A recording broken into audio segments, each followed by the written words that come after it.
విజయవంతం చేయడంలో భాగస్వాములు కావాల్సిందిగా కోరుతూ ఇప్పుడు ఈ యొక్క కార్యక్రమాన్ని సభా అధ్యక్షులు ఆవుమూడి సమ్మయ్య గారు, కవి, రచయిత, జర్నలిస్టు వారు వేదికని కావాల్సిందిగా కోరుతున్నాం. చప్పట్లు మన వాళ్ళని మనం గౌరవంగా చప్పట్లతో స్వాగతం పలుకుదాం.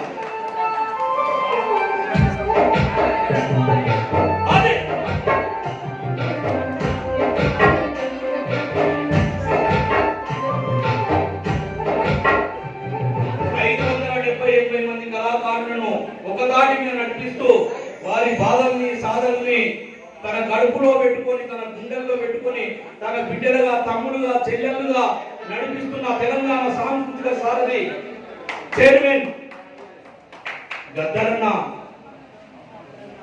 కూతురు వెన్నెలక వేదిక మీకు రావాల్సిందిగా కోరుతున్నాం.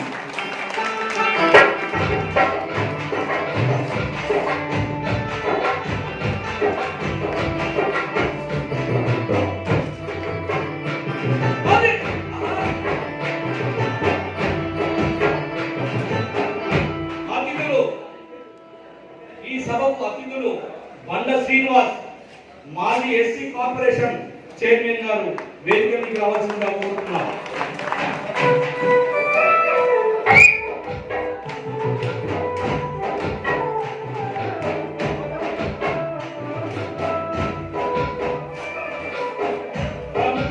న్యాయవాది, జర్నలిస్ట్, ప్రజలు ఒకరిగా ఉంటూ ప్రజలతో భాగస్వామిగా నడుస్తున్న ముఖ్య రాజన్న వేదిక మీకు రావాల్సిందిగా కోరుతున్నాం.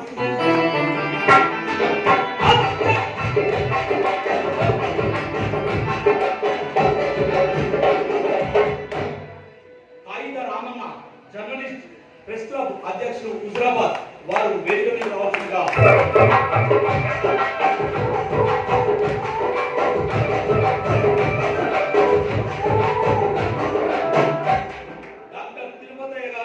మానవ హక్కుల వేదిక వారు వేదిక మీకు రావాల్సిందిగా కోరుతున్నారు.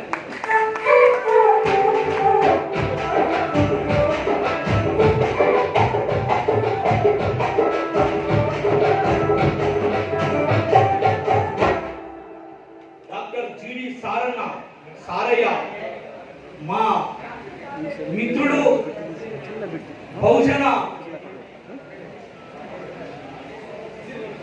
బాధితులకు బాసటగా నిలిచే మా సారన్న బ్లాక్ టైగర్ వేదిక మీకు రావాల్సిందిగా భారత్ నాసిక్ సమాజ్ అధ్యక్షులు వారు వేదిక మీకు రావాల్సిందిగా కోరుతున్నాం. వారిని సాధారణంగా భారత్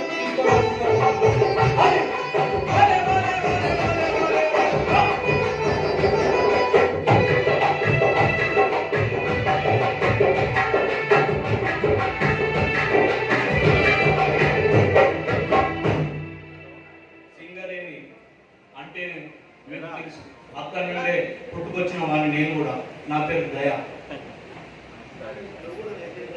ప్రేమగా దయగాడు, అరే బాబీ దయగాడు ఎప్పుడు అనుకోడు అన్న. అట్లా ఆ సింగరేణి బాధలు, బతుకులు, బానిసత్వాలని పండకింది బతుకుల్ని అనేక రూపాలుగా ఆ గని పొరల నుంచి బయటికి ఉత్పత్తిని తీసుకొచ్చే కార్మిక బతుకుల్ని సరిచూసి దగ్గరుండి ఒక సంఘానికి వ్యవస్థాపకులను ఇచ్చినటువంటి పెద్ద ఆయన.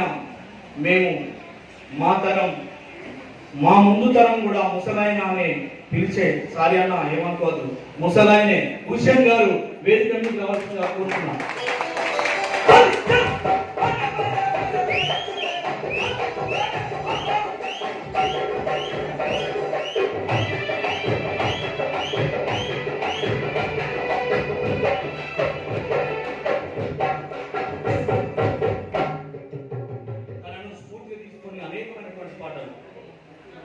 రాయడం జరిగింది. ఇంతకుముందు బాబ్జాన్ వాడిడు, నీ గుట్టు రొట్టె పాయలో సింగరేణి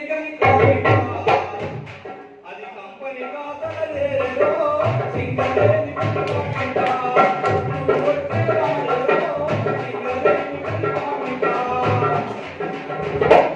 తన స్ఫూర్తి మా తరం మాకన్నా ముందు తరానికి తను ఒక దిక్కుగా నిలిచిండు. నేను తనకు పరిచయం లేదు, కానీ తను మాత్రం నాకు పరిచయం. ఎందుకంటే గద్దరన్న ఇప్పుడు ఒక మాట చెప్పేవాడు, అట్లా గద్దరన్న అడుగుతాడు ఉన్నాడు. అరే దయా బాబ్జీ, మనిషి కంట్లో పడ్డా పర్వాలేదు కానీ పంట్లో పడద్దు అనేవాడు. కంట్లో పడ్డ పర్వాలేదు కానీ పంట్లో పడద్దు అని చెప్పాడు. అట్లనే పాము చిన్నదైనా కర్రది పెద్దది ఉండాలని చెప్పాడు. మనది కాని పోరాటంలో మనం కాలేదు అని చెప్పాడు. అట్లా అనేకమైనటువంటి మాటల్ని పాటలుగా అల్లినటువంటి మేము మాకు మా గద్దరన్న అంటే ఎంత ప్రేమో అనురాగమో మీకు అర్థమై ఉంటుంది. అట్లనే మిత్రుడు పింగిలి రమేష్, మాజీ మార్కెట్ కమిటీ చైర్మన్ జమ్మికుంట, వారు వేదిక మీద రావాల్సిందిగా కోరుతున్నాం. పింగిలి రమేష్.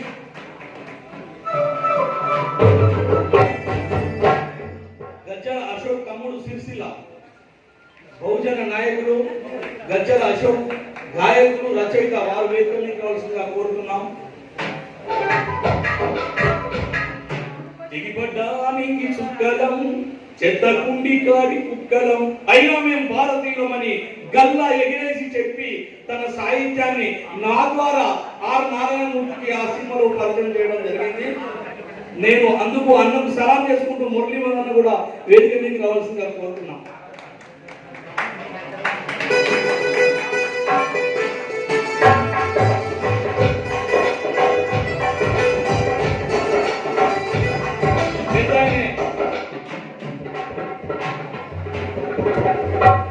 రాష్ట్ర జాతీయ కార్మిక సంఘాల నాయకులు,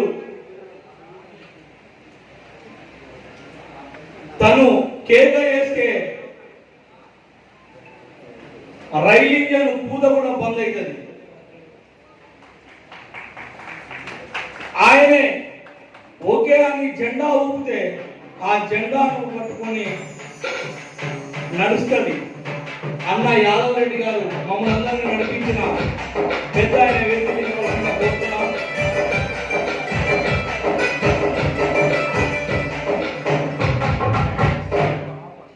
మిత్రులారా, ఇంకా పాల్పంచుకున్నాం. అన్న దుఃఖము, బాధ, బానిసత్వం, బతుకు, ఆట పాట మాట అన్ని గద్దరంగా బతుకు చరిత్రనే ఇక్కడ ఇవాళ మనం పాల్పంచుకున్నాం. ఇప్పుడు గౌరవనీయులు పెద్దలు, సభ అధ్యక్షులు ఈ కార్యక్రమాన్ని నిర్వహించవలసిందిగా కోరుతున్నాం. జిల్లా అధ్యక్షులు బాబ్జీ గారు, అదేవిధంగా వేదిక మీద ఉన్నటువంటి పెద్దలు, వేదిక ముందు ఉన్నటువంటి పెద్దలు అందరికీ సామాజిక ఉద్యమ నమస్కారాలు. మిత్రులారా, గద్దరన్న ద్వితీయ వర్ధంతిని తెలంగాణ సాంస్కృతిక సమాఖ్య ఆధ్వర్యంలో ఇక్కడ హుజరాబాద్లో జరుపుకోవడం, ఉమ్మడి కరీంనగర్ జిల్లా వ్యాప్తంగా ఉన్నటువంటి ఎంతో మంది ఉద్దండులైన కళాకారులు గద్దరన్నకు పాటల నీరాజనం అర్పించడానికి రావడం నిజంగా మా హుజరాబాద్ ప్రాంతానికి, హుజరాబాద్ పట్టణానికి గర్వకారణంగా ఉంటుంది. మీ అందరికీ కళాభివందనాలు. మిత్రులారా, మనం గద్దరన్న గురించి చెప్పుకోవాలంటే ఒక్కరోజు కూడా ఏ పని కాదు. గద్దరన్న గురించి మనం మాట్లాడుకోవాలంటే మన శక్తి కూడా సరిపోదని నాకు అనిపిస్తుంది. గద్దరన్న ఒక వ్యక్తి కాదు, ఈ దేశ ప్రజల కోటాది మంది ప్రజల గుండె చప్పుడు గద్దరన్న. మిత్రులారా, మనమంతా గద్దరన్న గురించి యాడున్నాడో అని కానీ ఎక్కడ ఉన్నాడో అని కానీ మనం పాటలు పాడుతున్నాం. కానీ నా అభిప్రాయంలో వీరునికి చావు లేదు, విప్లవం ఆగిపోతున్నది నా అభిప్రాయం. వీరునికి ఎప్పుడు చావు లేదు, విప్లవం ఆగిపోతుంది. మిత్రులారా, అదే గోలో మన గద్దరన్న పాట ఈ సమాజంలో అసమానతలు ఉన్నంత కాలం గద్దరన్న పాట సజీవంగానే ఉంటుందని చెప్పి కూడా తెలియజేస్తున్నాను.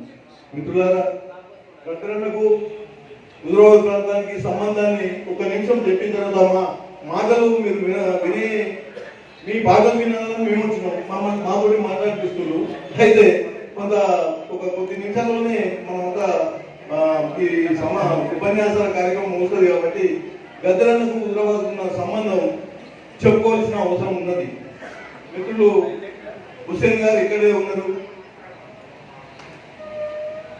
గద్దరన్న గారిని మా మిత్రులు కొందరు కలిసి మందమరి, బెల్లంపల్లి, రామకృష్ణాపూర్ ప్రాంతంలో 1974లో భూమయ్య కృష్ణగౌడ్ల ఉరి శిక్షను రద్దు చేయాలని మహాకవి శ్రీశ్రీ, అప్పుడున్నటువంటి పౌరత్వ సంఘం ప్రధాన కార్యదర్శి పత్తిపాటి వెంకటేశ్వర గారు వాళ్ళు వచ్చినప్పుడు మొట్టమొదటిసారి గద్దరన్నతోటి అక్కడ మాట్లాడే అవకాశం మా భూమి సందేహతోటి కలిసి అది అక్కడి నుంచి మా హుజరాబాద్ ప్రాంతానికి పరిచయం ఏర్పడ్డది. అప్పటి నుంచి దాదాపు 50 సంవత్సరాలు పైగా గద్దరన్నతో విడదీయలేని సంబంధం ఉన్నది ఇక్కడ. ఆ తర్వాత తెలంగాణ ఉద్యమంలో ముఖ్యంగా 2007లో అనుకుంటాను, బాబ్జీ నాయకత్వంలో ఇక్కడ ఒక ఆటపాట కార్యక్రమాన్ని హై స్కూల్ గ్రౌండ్ లో ఒక 50,000 మంది ప్రజల సమక్షంలో ఘనంగా నిర్వహించుకోవడం జరిగింది. అదేవిధంగా 2011లో జమ్మిగుట్టలో చాలా వేలాది మంది డిగ్రీ కాలేజ్, జమ్మిగుట్ట డిగ్రీ కాలేజ్లో జరిగి 2011లో జరిగింది. చెలుపూరులో కూడా మూడు సార్లు జరిగింది. ఇక్కడ తెలంగాణ ఉద్యమం సందర్భంగా ఎంఆర్పిఎస్ ఆధ్వర్యంలో జరిగిన ఒక కార్యక్రమానికి చీఫ్ గెస్ట్ గా వచ్చి గంటల తరబడి గల పాట మాట అన్ని మనల్ని ఉత్తేజపరిచింది కదా గద్దరన్న మాట. మిత్రులారా, గద్దరన్న గురించి మాటలు చెప్పాలంటే చాలా మన శక్తి సరిపోదు. కానీ గద్దరన్న సృజించని వస్తువు లేదు, సృజించని వర్గం లేదు, సృజించని ప్రజలు లేదు, సృజించని వాతావరణం లేదు ఈ దేశానికి సంబంధించినంతవరకు. ఆయన ఏ పాట దేని మీద రాసినా అది ప్రజల నోట ప్రతిధ్వనించింది, ఇప్పటికీ కొనసాగుతుంది. అది ఇంకా కలకాలం కొనసాగాలని మనం తెలియజేసుకుంటూ, ఇప్పుడు మొదటగా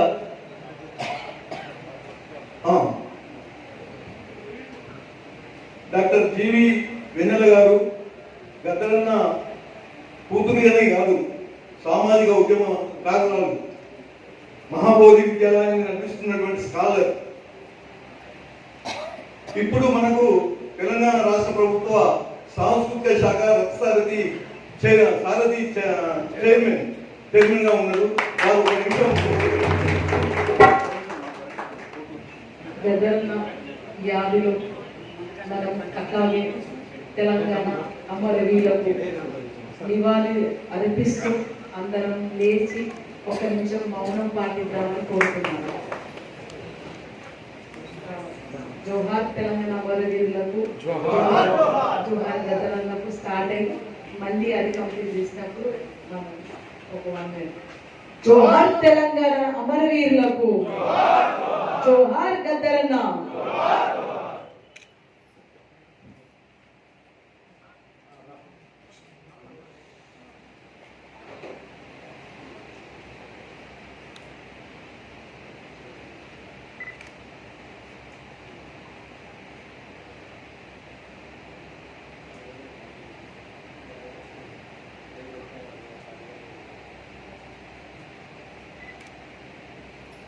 జోహార్ తెలంగాణ అమరవీరులకు, జోహార్ గద్దరన్న.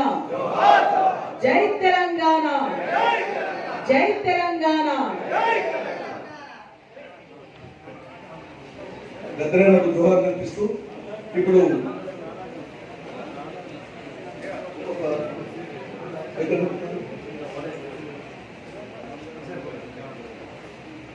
మురళీ మధు గారు సమయం లేదు, మన మాటలు స్టేజ్ మీద ఉన్న వాళ్ళందరూ మాట్లాడుతుంటే కొంత ఇబ్బందికరంగా ఉండదు.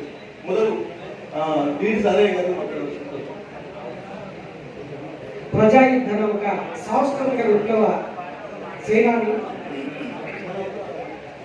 గద్దరన్న 2వ వర్ధంతి సందర్భంగా ఏర్పాటు చేసినటువంటి సభకు ముఖ్య అతిథిగా చేసినటువంటి వెన్నెలక్క సాంస్కృతిక సారథి చైర్మన్ వెన్నెలక్క గారు మరియు సభాధ్యక్షులు సమ్మేశ, అడ్వకేట్ రాజన్న, హుసేన్ అన్న, వేదిక మీద ఉన్నటువంటి పెద్దలందరికీ, ప్రముఖ కళాకారులందరికీ కూడా పేరు పేరున సామాజిక ఉద్యమాలందరూ తెలియజేస్తారు. మిత్రులారా, సామాజిక మార్పులో భాగంగా చారిత్రకంగా ఎన్నో పోరాటాలు జరిగాయి. కరువు కట్టినటువంటి నైజాంకు వ్యతిరేకంగా జరిగినటువంటి తిరుగుబాటు మనకు తెలుసు. నైజాంను తరిమి తరిగినటువంటి చరిత్ర భారత కమ్యూనిస్ట్ పార్టీకి ఉంది. శ్రీకాకుళ పోరాటం, దానికంటే ముందు నక్సలైట్ పోరాటం, శ్రీకాకుళ పోరాటం, అదేవిధంగా కరువు కట్టినటువంటి భూస్వామ్యానికి వ్యతిరేకంగా జరిగినటువంటి పోరాటాలు, వీటన్నిటి కూడా స్ఫూర్తిగా నిలిచినటువంటిది కళాకారులు. వెంపటప్ప సత్యం, ఆదిపట్ల కైలాసం, కళ్ళతో సెమె కళ్ళ కాదంటూ కళ్ళ ప్రతుకును మా చాలంటూ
గద్దరన్న పాటలు మాత్రమే పాడలేదు, రాతలు మాత్రమే రాయలేదు. అయినా గట్టి పలుకు పడుకొని ప్రజలతో కలిసి నిలబడి పోరాటం చేశారు. ఆయన చేసిన త్యాగ ఫలితం, ఆయన ఎన్నుకున్న ప్రజల బాధల్ని, ప్రజల కష్టాలని, ప్రజల కన్నీళ్ళని తీర్చడం కోసం ప్రజల బాణీని తీసుకొని ఆ కష్టాలకు కన్నీళ్లకు పరిష్కార మార్గాన్ని చూపించారు. వాళ్ళతో కలిసి కొట్లాట చేశారు. ఈ రోజు గోసి పొంగడి ఉన్నది ప్రపంచవ్యాప్తంగా మనం చూసినట్లయితే, గోసి పొంగడి ఎవరేసుకుంటాడయా? కూలి నాలి చేసుకున్నటువంటి కూలలను, గొళ్ళలను, గాయ కష్టం చేసే వాళ్ళు వేసుకుంటారు. ఆ గోసి గొంగడి ఈ రోజు ప్రపంచవ్యాప్తంగా మారిపోతుంది అంటే ఆ కళా రూపాన్నే కాదు, ఆ కష్టజీవుల వాళ్ళు వేసుకున్నటువంటి రూపము, వాళ్ళు వేసుకున్నటువంటి బట్టలు వేసుకొని వాళ్ళ పాటలు, వాళ్ళ కష్టాలని కన్నీళ్ళు తీర్చడం కోసం పాడారు గద్దరన్న. ఒక వ్యక్తి కాదు, ఒక వ్యవస్థ. బాబాసాహెబ్ అంబేద్కర్, పెరియారెడ్డి రామస్వామి, మహాత్మా జ్యోతిబా ఫులే లాంటి ఒక సాంస్కృతిక పోరాటంలో వాళ్ళు ఏదైతే చారిత్రకంగా నిలబడి ఉన్నారో, అదేవిధంగా కార్ల్ మార్క్స్, చైర్మన్ మావో లాంటి మహాయోగులు ఏ విధంగా అయితే ఉన్నారో చరిత్రలో, గద్దరన్న కూడా చారిత్రకంగా ఈ భూమండలం ఉన్నంతసేపు గద్దరన్న ఉంటాడు. దేశంలో దోపిడీ ఉన్నంత వరకు, పీడలు ఉన్నంత వరకు, సామాజిక వివక్షత ఉన్నంత వరకు గద్దరన్న ఉంటాడు. గద్దరన్న స్ఫూర్తి నిలుస్తుంది. ఈ సమాజం విముక్తి అయ్యేంత వరకు, దోపిడీ నుంచి, విముక్తి నుంచి, సామాజిక అణిచివేత నుంచి, పీడల నుంచి విముక్తి అయ్యేంత వరకు గద్దరన్న మనకు స్ఫూర్తిగా నిలుస్తాడు. ఈ తరమే కాదు, ఎన్ని తరాలైనా గద్దరన్నను ఈ వ్యవస్థ అందిపుచ్చుకుంటుంది. ఆయన చైతన్యాన్ని, స్ఫూర్తిని తీసుకొని తమను తాను విముక్తి కోసం గద్దరన్నను ముందు పెట్టుకొని వస్తుంది. మీకు ఒక చిన్న మాట చెప్తాను. వాస్తవానికి దీంట్లో చాలా మందికి ఇక్కడ ఉన్నటువంటి ఫ్రీడమ్ వ్యవస్థ మనకు చాలా మందికి తెలుసు. నేను కూడా అత్యంత పేదరికం దరిద్రం నుంచి వచ్చినటువంటి కుటుంబాల నుంచి పుట్టినటువంటి నేను, మా చిన్నప్పుడు మా తమ్ముళ్ళందరూ కూడా దొరవకి జీతాలు ఉండేవాళ్ళు. మా అమ్మ నేను మాత్రం పట్టుబట్టి నేను స్కూల్కి పోతానని నేను చెప్పేవాడు. అయితే ఒకరోజు నేను మా అమ్మ కలిసి దొరల ఇంటికి గాసం తీసుకురావడానికి, అంటే మా తమ్ముళ్ళ జీతం తీసుకురావడానికి పోయినప్పుడు అక్కడ ఏం జరిగిందో మీకు ఒక పాట ద్వారా ఇస్తారు. పల్లెటూరి పిల్లగాడ పసులుగా సేవనగాడ,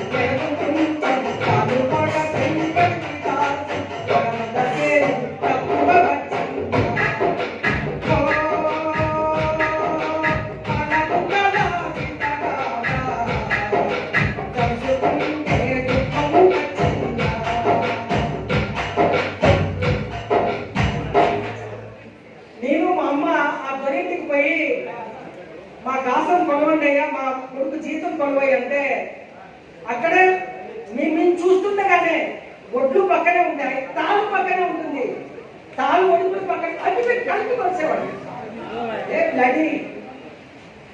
ఇప్పటికీ చెప్తున్నారు ఏం జరిగిందయ్యా గద్దరన్న లేదా పార్టీ ఏం చేసిందని.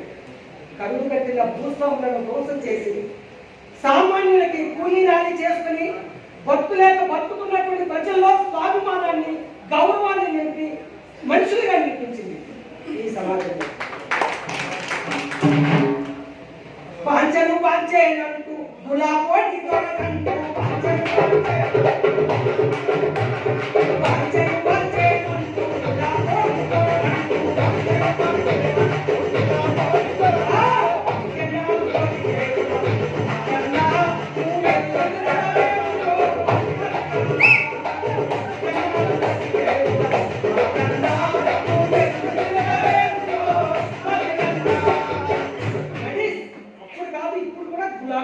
అప్పుడు కూడా బ్లడీ చేసుకునే బతుకుతున్నారు. యాదరో ఈ మహతిగా కృష్ణ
గద్దరన్న ఇప్పటిదాకా సమ్మె సార్ చెప్పినట్టుగా ఆయన ఒక వ్యక్తిగత ఒక వ్యవస్థ. ఈ ప్రపంచం కొద్ది మందిని మాత్రమే గుర్తుపెట్టుకుంటుంది. ఆ కొద్ది మందిలో గద్దరన్న కూడా ఒకరు. అదొక చారిత్రకమైన నేపథ్యం. చెల్లె నేను గద్దరన్నతో ఉన్నప్పుడు వెన్నెల చాలా చిన్న పాప, సూర్యుడు చంద్రుడు. ఆ అక్క ఎన్నో బాధలు పడింది. 90లో చెన్నారెడ్డి పీరియడ్లో ఒక 4 నెలలు నేను గద్దరన్నతో ఉన్నాను. చెల్లె కూడా చిన్నపిల్లలు. అయితే ఎంతోమంది తల్లుల కడుపుకోతలు ఉన్నాయి. ఎంతో త్యాగాలతో నింపబడి ఉన్నది ఈ తెలంగాణ. విముక్తి కావాలంటే పోరాటం అనవాలి, త్యాగాలు అనవాలి. త్యాగాలు లేకుండా ఏ వ్యవస్థ మారు. కాబట్టి ఆ త్యాగాల ఒడిలో తన కుటుంబాన్ని కూడా నిర్లక్ష్యం కాదు, అనివార్యంగానే త్యాగాలు చేయాల్సినటువంటి పరిస్థితుల్లో కుటుంబం కూడా చాలా నష్టపోయింది. గద్దరన్న మీద చేసే విమర్శల్లో సహజంగా విమర్శలు వస్తుంటే వాటిని ఎవరు పట్టించుకోరు.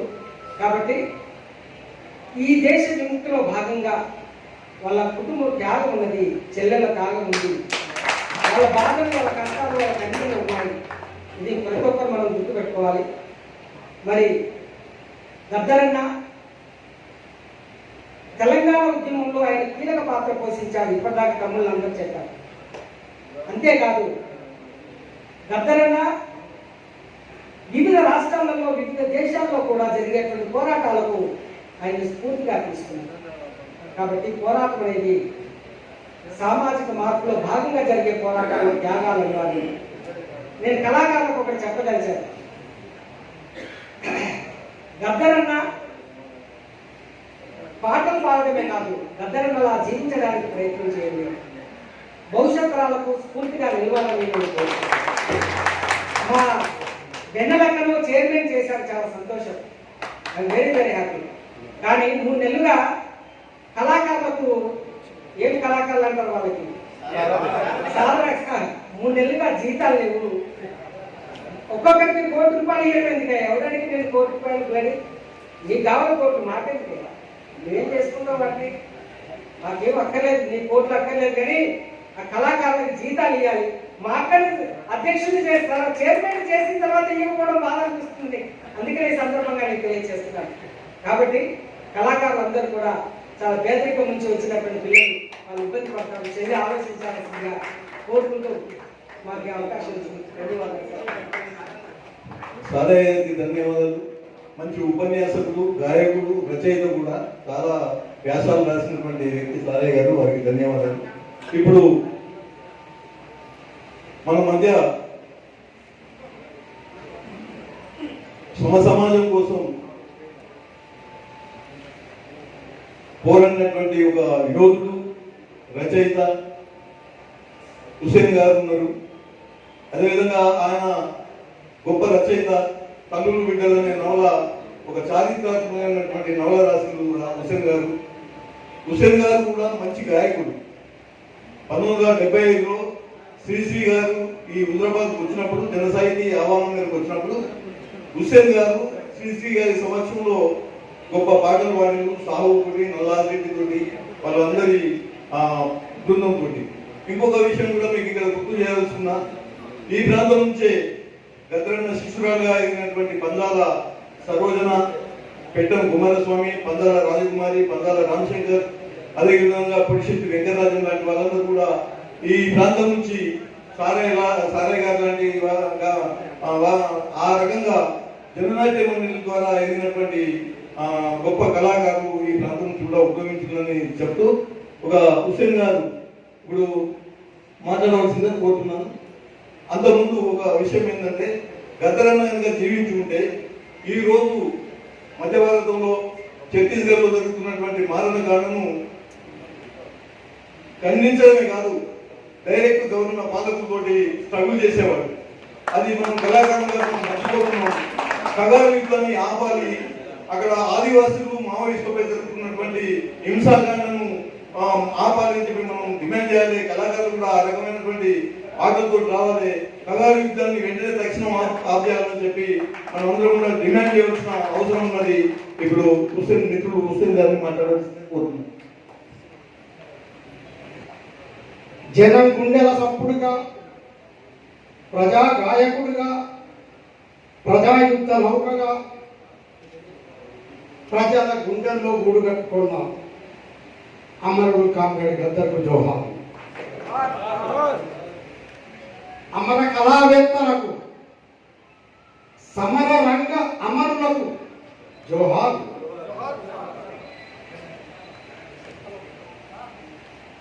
గద్దర్ వర్ధంతికి, 2వ వర్ధంతికి సభకు వచ్చిన కళాకారులు, రచయితలు, కవులు, మేధావులు, అభిమానులందరికీ అవసరం.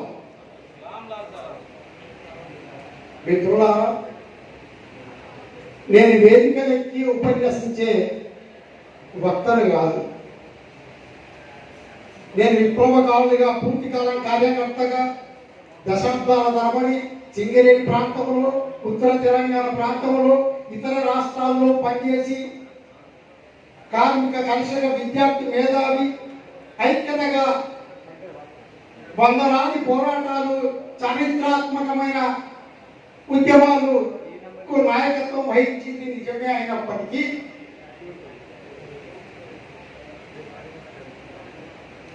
మామూలుగా నాలాంటి వాళ్ళను కదిలించింది కూడా జననాట్య మండలి నాయకుడిగా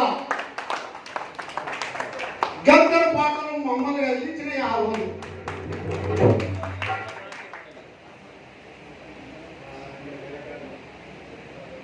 విప్లవ పాటలే కాకుండా విప్లవ సాహిత్యం కూడా, ఈ 2 సాహిత్యం, కళలు ప్రజల కోసమే ఉండాలని చెప్పిన మహోపాధ్యాయుల సిద్ధాంతం ప్రకారంగా ఆ రోజు అంటే 1971, 72, 73 ప్రాంతంలో మమ్మల్ని అందించింది సాహిత్యం, జననాట్య మండలి పాటలు. అప్పటికి నేను ఏ రాడికల్ సంఘమే లేదు, ఇంకా పార్టీ లేదు. నేను చదువుకుంటున్న 68, 69 అప్పుడు శ్రీశ్రీ సాహిత్యం చదివిన, నాస్తిక సాహిత్యం చదివిన. 71, 2, 3లో జమ్మికుంట బస్ స్టాండ్లో టీ స్టాల్ నడిపినప్పుడు విప్లవ సాహిత్యం అమ్మేది. కాలేజీ స్టూడెంట్లకు, కాలేజీ లెక్చరర్లకు సాహిత్యాన్ని అందించేది. ఆ క్రమంలో 73లో వరంగల్లో జరిగిన శ్రీ విరసం సాహిత్య పాఠశాలకు హాజరై అప్పుడు విప్లవ రచయితల ఉపన్యాసాలు ఉత్తేజపరిచినప్పటికీ జననాట్య మండలి పాటలు మాత్రమే మమ్మల్ని, నాలాంటి వాళ్ళని ఎంతో మందిని కదిలించినాయి, ఉత్తేజపరిచినాయి, భుజం తట్టి కదిలించినాయి. అప్పటికి గద్దనాట్యంలో తెలియదు, జననాట్య మండలి పాటలు అన్న మాత్రమే తెలుసు. నేను గద్దర్ని మొదటిసారిగా దగ్గరగా చూసింది మొన్నటికి మొన్న 2013 నాడు మాత్రమే. అంతకుముందు 2001, 1981 అనుకో 82లో అనుకుంటా వరంగల్లో రాజకీయ యువజన సంఘం సభలో పట్ట గద్దరు టీం ప్రదర్శనలు ఇచ్చినప్పుడు దూరానికి చూసిన అలా గద్దరు ఎవరు తెలియదు, కానీ దగ్గర మాత్రం 2013లో మాత్రమే చూసిన. పోయినసారి మొదటి వర్గానికి సభ జరిగిందో లేదో తెలియదు. పోయినసారి నేను జైల్లోనే ఉన్నా, మరొకసారి ఈసారి మా అనారోగ్యంగా ఉన్నప్పటికీ కూడా వర్ధంతి సభకు హాజరు కావాలి, ఉత్తేజం పొందాలి. మీ పాటలు, మీ మాటలు, మీ కల్చరల్ కార్యక్రమాల ద్వారా ఇంకా నేను ఉత్తేజం పొంది ఇంకా ఈ విప్లవోద్యమాలకు నేను రచయితగానైనా ఉపయోగపడాలి అనే ఆకాంక్షతో నేను మిత్రులారా, మొదటిసారి ఇప్పుడు ఎప్పటిగా 1972, 73 ప్రాంతంలో సాహిత్యం చదువుకున్నప్పటికీ ఈ పాటలు నన్ను కదిలించింది. మమ్మల్ని ఎవరు ఆర్గనైజర్ చేయలేదు, మీరు పనిచేయాలని. ఈ పాటలు సాహిత్యమే నన్ను కదిలించినాయి. పాటలు పాడుకుంటూ విద్యార్థి రూములలో పోయినా, కాలేజీ లెక్చరర్ల దగ్గరికి పోయినా, అట్లా హుజరాబాద్ కూడా వచ్చి పాటలు పాడుతూ జన సాహిత్య సంస్థలో సభ్యుడినైనా. అలాగే పాటలు నన్ను కదిలించినాయి. నేను పాటలు కదిలిస్తూ సింగరేణు వరకు, మందమరి బెల్లంపల్లి వరకు కూడా పాటలు పాడుకుంటూ పోయి అక్కడనే స్థిరపడాలనుకున్నా. కార్మికునిగా మారిన పాటలు పాడుతూ సాహిత్యం చదివిస్తూ ఆ క్రమంలో భూమయ్య కృష్ణగౌడి గౌడు వల్ల ఉరి శిక్షణ రద్దు కోసం శ్రీశ్రీతో పాటు పత్తిపాటి వెంకటేశ్వరులు జగన్నాట మండలి టీంను కూడా అక్కడ పిలిపించి మందమరి బెల్లంపల్లి మంచిలలో సభలు పెట్టి అట్లా అక్కడ స్థిరపడి కార్మిక వాడలకు, విద్యా సంస్థలకు, పల్లెలకు, గూడాలకు పోయి పాటలు పాడుతూ కార్మికులు చైతన్యపరుస్తూ పోరాటాలకి కదిలిస్తూ అట్లా నా విప్లవ జీవితం కొనసాగింది. తర్వాత కాలంలో 77-8 నుంచి మాకు ఆర్గనైజర్లు వచ్చిండ్రు. అప్పటికి ఆర్గనైజర్లు లేరు, మేమే ఆర్గనైజర్లు. మాకు సాహిత్యం ఆర్గనైజర్, పాటలు మమ్మల్ని కదిలించినాయి. సాహిత్యం జనంలో ఎట్లా పనిచేయాలో ఒక ఆర్గనైజర్గా మాకు చైతన్యపరిచినాయి. అట్లా జనంలో పనిచేస్తూ పోయినాం. చారిత్రాత్మక ఉద్యమాలు నడిపినాం. అదంతా ఒక చరిత్ర. అయితే ఇప్పుడు వర్ధంతి సభ, గద్దర్ వర్ధంతి సభ జరుపుకుంటున్నాం మనం. గద్దర్ను మొన్న హైదరాబాద్లో వర్ధంతి సభ జరిగింది. చాలా తెలంగాణతో పాటుగా మాస్ మీడియా నెట్లో చూస్తున్న వాళ్ళకి తెలంగాణ, ఆంధ్రాలో కూడా చాలా ఉత్తేజకరమైన వాతావరణం ఏర్పడ్డది. అయితే గద్దర్ను కోరుకుంటూ మనం అందరం చెప్పుకుంటున్నాం, నిజమే. కానీ గద్దర్ ప్రజాయుద్ధంగా ఎందుకైండు, ఎలా అయిండు, ప్రజల గుండెల్లో ఎందుకు ఎలా గుడిగట్టుకున్నాడు, దీనికి కారణమేందో మనకు తెలుస్తుండాలి.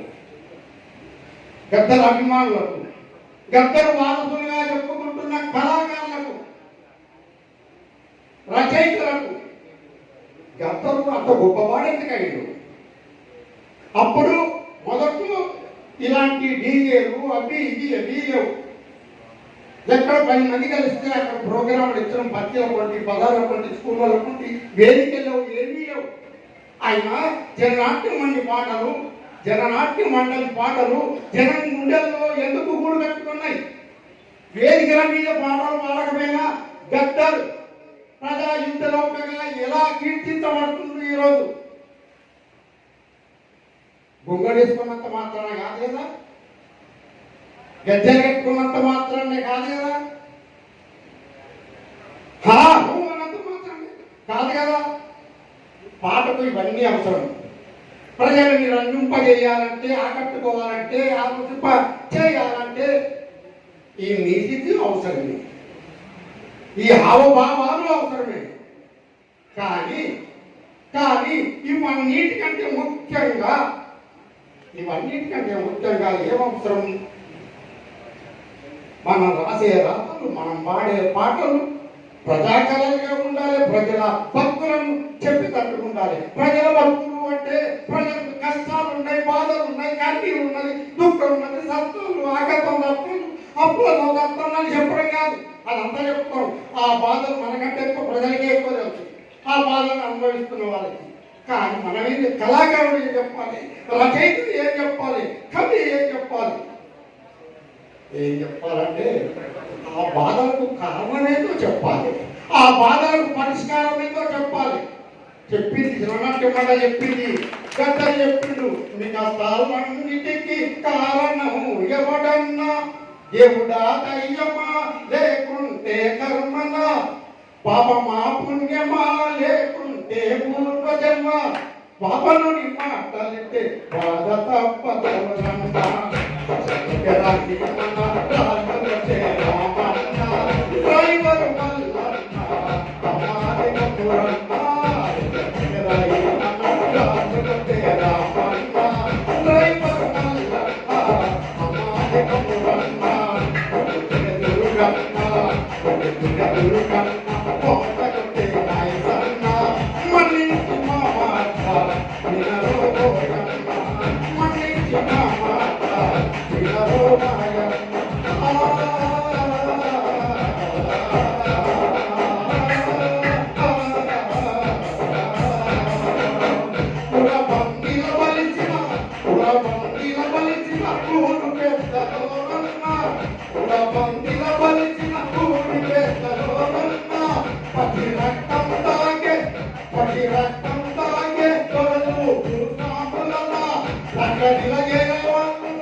ప్రజలకు బాధలు ప్రజలకు ఏం బాధ ఉంటాయో మనకంటే కథలకు రచయితల కంటే ఎక్కువ ప్రజలకి ఎక్కువగా అనుభవిస్తుంది కాబట్టి అయితే వాళ్ళకి ఏం తెలియదు దీనికి కారణమే వాళ్ళకి తెలియదు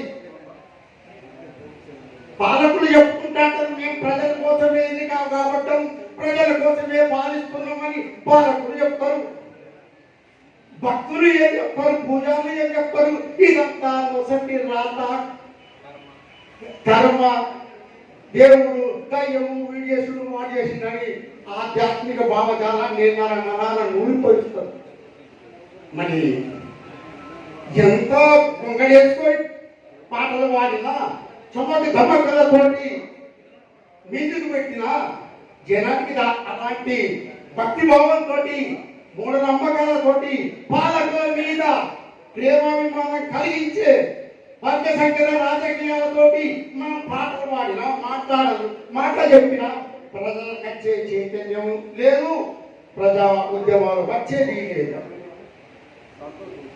కాబట్టి ఆ రోజు జననాట్యం ఉండే లేదా గద్ద ప్రతి సమస్యకు పరిష్కారం చెప్పిండ్రు. కార్మికులు, కర్షకులు, విద్యార్థులు, మేధావులు, రైతులు, ఆదివాసులు, దళితులు, చర్చబడ్డ మహిళలు ఎవరన్నా కావచ్చు కాక నీ సమస్యకు పరిష్కారం ఏంది, నీ సమస్యకు కారణం ఏంటి అంటూ జనానికి చెప్పగలిగిన పోరాటం చేయక తప్పదు అని చెప్పిండు.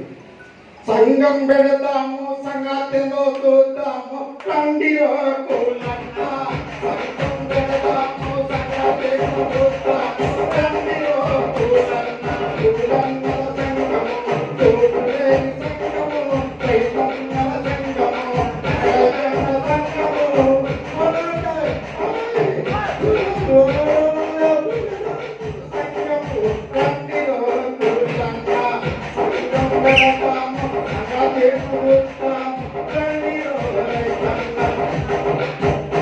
అట్లా ఆ రోజు మొత్తం దేశ వ్యాప్తానికి సంబంధించిన సమస్యల మీద కూడా భారతదేశంలో భూములు ఉన్నాయి, ఖనిజ సంపద ఉన్నది, అడవులు ఉన్నాయి, జీవ నదులు ఉన్నాయి. కానీ అంగట్లో అన్నీ ఉన్నా అల్లున్నట్లో శని ఉన్నాం అన్నట్టు ప్రజలు మాత్రం పేదోళ్ళుగానే ఉన్నారు. తినటానికి తిండి లేక, ఉండటానికి ఇల్లు లేక, రోగమస్తే మందు లేక ప్రజలు ఎందుకుంటున్నారు. దీనికి సామ్రాజ్యవాదులు, దళారీ పెట్టుబడిదారులు, భూస్వాములు వీళ్ళ ప్రయోజనాలను పరీక్షిస్తున్న పాలకులు ఎలా కారణమవుతున్నారు అంటూ తమ మాటల ద్వారా జనానికి చైతన్యం కలిగించారు. దీంతో పాటు ఈ చైతన్యాన్ని ఒక సంఘటిత ఉద్యమంగా మార్చేందుకు ప్రజలలో ఆనాడు పీపుల్స్ వార్ పార్టీ, ఆ తర్వాత మావోయిస్టు పార్టీ, దాన్ని ప్రజాశక్తిగా ప్రజా ఉద్యమంగా పోరాటంతో ముందు తీసుకుపోయి దేశవ్యాప్తంగా దాన్ని విస్తరింపజేసింది. కాబట్టి మిత్రులారా, ఎంతో మాట్లాడేది ఉన్నా కూడా సమయం లేదు అంటుంది. కాబట్టి చివరిగా నేను చెప్పేది ఏమిటంటే, కళాకారులు, కవులు, రచయితలు నేడు ప్రపంచవ్యాప్తంగా రగుతున్న ప్రజా సమస్యలను జనానికి చెప్పుతూ, ఉదాహరణకి ఒక దిక్కు సామ్రాజ్యవాదులు ప్రపంచాన్ని ఆధిపత్యం కోసం దేశాల మీద యుద్ధం చేస్తూ విధ్వంసం చేస్తూ రక్తపాతం చేస్తున్నారు. ఛత్తీస్గఢ్ ప్రాంతంలో కూడా ఖనిజ సంపదను, అడవులను, భూములను కబ్జా చేసుకొని పెట్టుబడిదారులకు అప్పచెప్పేందుకు కగాలి పేరుతో యుద్ధం నడుపుతారు. ప్రజల మీదనే ప్రభుత్వం యుద్ధం చేస్తుంది. మరొక వైపు దశాబ్దాల తరబడి, శతాబ్దాల తరబడి ప్రజలు ఉద్యమాల ద్వారా, నెత్తుడి త్యాగాల ద్వారా సాధించుకున్న అనేక హక్కులను కేంద్ర రాష్ట్ర ప్రభుత్వాలు కాలరాస్తున్నాయి. ప్రజాస్వామిక హక్కులెన్నో కాలరాయబడుతున్నాయి. ప్రజలను పక్కదారి పట్టించేందుకు మతోన్మాదాన్ని రగిలిస్తున్నాయి. చరిత్రలను వక్రీకరిస్తున్నారు. చరిత్ర రచనలు నిజాలు జనానికి ఇవ్వకుండా నిషేధిస్తున్నారు. అది నిన్నో మీడియాలో వచ్చింది. కాశ్మీర్ లోపల 25 పుస్తకాలు నిషేధించి అరుంధిస్తే రాయితో పాటుగా మరికొందరు రాసిన 25 పుస్తకాలను నిషేధించిందని. అట్లా పుస్తకాలను నిషేధిస్తున్నారు, సంఘాలను నిషేధిస్తున్నారు, సంఘాల కార్యకలాపాలను నిర్వీర్యం చేస్తున్నారు. మరొక వైపు ప్రజలను పక్కదారి పట్టించేందుకు సామ్రాజ్యవాద సంస్కృతిని, మందును, మాదక ద్రవ్యాలను, స్కూళ్ళు, దేవాలయాలు, పాండ్యాల కంటి ఎక్కడ చూసినా కూడా గంజాయి తినే అలవాటు పెరిగిపోతూ, మానవీయత నశించిపోతూ, అత్యాచారాలు, హత్యలు పెరిగిపోతున్నాయి. కాబట్టి అత్యాచారం చేసిన వాళ్ళని శిక్షించాలనే కాకుండా ఈ సమస్యలన్నీ రగవటానికి, పెరగటానికి, ప్రజల బతుకులు దుర్భరం కావడానికి వెనక కారకులు ఎవరు, దేనికి వ్యతిరేకంగా పోరాటం చేయాలి అనే ప్రధానమైన సమస్యను ప్రజలకు అర్థం చేయించేందుకు కళాకారులు, పెద్దల అభిమానులుగా, జనాట్య మండలి విప్లవ గాయకుల అభిమానులుగా కొనసాగే కళాకారులు, రచయితలు ఆ రకంగా శాస్త్రీయ దృష్టితోటి, గతితాత్మక భౌతికవాద దృష్టితోటి మీ రచనలు చేయండి, కళలను ప్రదర్శించండి. వాటి ప్రయోజనాలు సమాజం పొందుతుంది. లాసల పెద్దన్న నుండి స్ఫూర్తి పొందినటువంటి వ్యక్తులు హుసేన్ గారు, వారి నుండి మనం స్ఫూర్తి పొందాల్సిన అవసరం ఉన్నది. మిత్రులారా, వారు చెప్పిన విషయాలలో మొన్న అంటే ఒక కవి అంటాడు, రాజద్రోహం చేయవలసిందే, చేయకపోతే కవులు కానీ, రచయితలు కానీ, కళాకారులు కానీ రాజద్రోహం చేయవలసిందే, చేయకపోతే ప్రజాద్రోహులుగా మిగిలిపోతారని ఆ కవి భావనను దాదాపుగా చెప్పిండు. కాబట్టి మిత్రులారా, ఇప్పుడు ఒక పాట బాబ్జీ గారు, సాంస్కృతిక సమాఖ్య అధ్యక్షులు, గౌరవనీయులు పెద్దలు నాగార్జున సీడ్స్ మరి పాల డైరీ ఆధునిక వేదిక మీదకి ఆసనం కావాల్సిన మనం చేసింది. దయచేసి ప్లీజ్ సార్. మరి స్టేజీ దద్దరిల్లేలాగా పాటలైతే పాడిళ్ళు కళాకారులు. నెక్స్ట్ వీడియోలో అయితే మరి చూడండి, తప్పకుండా పాటలైతే మిస్ కాకండి. ఓకేనా ఫ్రెండ్స్?